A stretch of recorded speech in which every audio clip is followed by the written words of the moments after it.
Moi, c'est Ilham Benmeki. Je suis alumni ESD de la promotion 2021 et je travaille en tant qu'Innovation Designer chez IBM.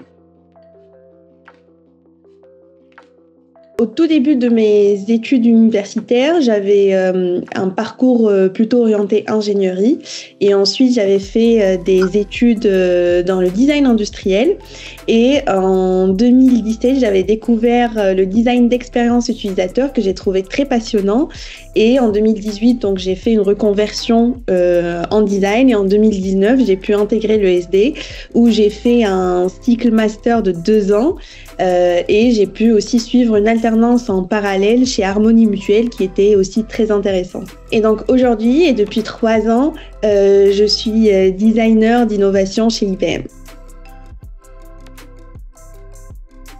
Moi, je travaille dans une équipe d'avant-vente, comme j'ai dit, au sein d'IBM. Et pour ceux qui ne connaissent pas, c'est un éditeur de logiciels qui développe des technologies innovantes dans plusieurs domaines, comme l'intelligence artificielle, le cloud, l'informatique quantique. Il y a plusieurs domaines très passionnants. Et c'est aussi l'entreprise qui a créé l'un des premiers ordinateurs portables.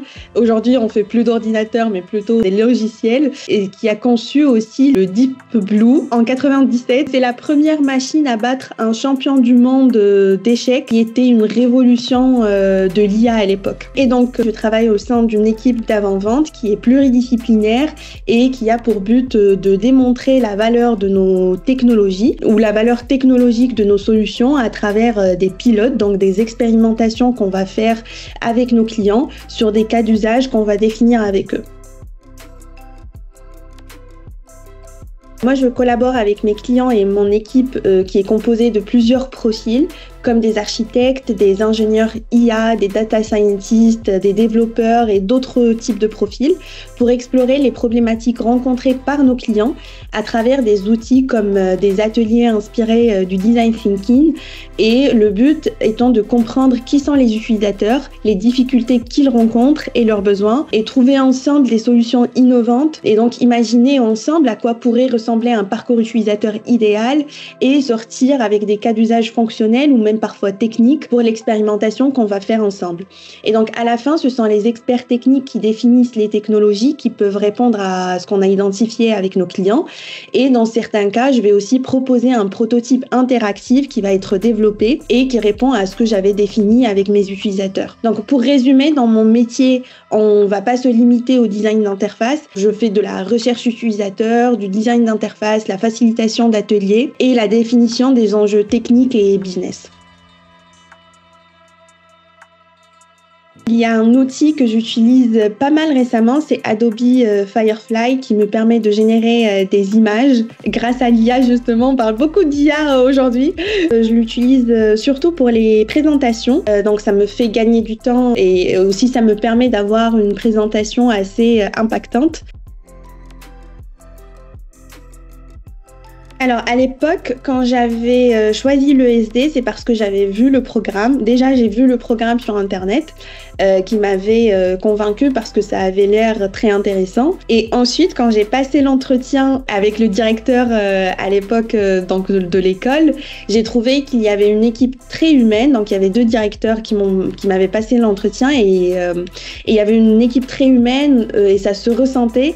Et ça m'a encore motivée à choisir l'ESD. En 2019, j'avais fait le choix d'intégrer l'ESD et sans vouloir exagérer, c'était une des meilleures décisions que j'avais prises parce que j'avais passé 2 années très passionnantes où j'ai appris énormément de choses. D'un côté, c'était grâce aux intervenants qui nous ont transmis des connaissances que eux, ils ont acquis à travers plusieurs années d'expérience. Donc, c'était pas des cours théoriques. Et d'un autre côté, c'était grâce aux projets hyper intéressants, hyper intenses. Je garde encore le goût des nuits blanches et des week-ends que j'ai passé à travailler sur des projets.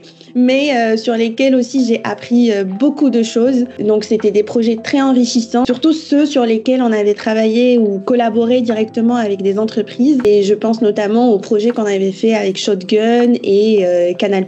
Quand j'étais en alternance, je pouvais directement appliquer ce que j'apprenais à l'école en entreprise. Donc ça m'aidait beaucoup à apprendre beaucoup de choses et je pouvais aussi challenger les sujets sur lesquels je travaillais grâce aux connaissances que j'apprenais à l'école. Même aujourd'hui, il y a des compétences que j'avais acquises ou des connaissances que j'avais appris à l'ESD et que j'applique toujours aujourd'hui, que ce soit en UX, que ce soit en recherche utilisateur. Il y a des choses qui ne changent pas forcément, surtout en recherche utilisateur, et je me repose toujours sur les acquis que j'avais appris il y a 3 ans pour les appliquer aujourd'hui.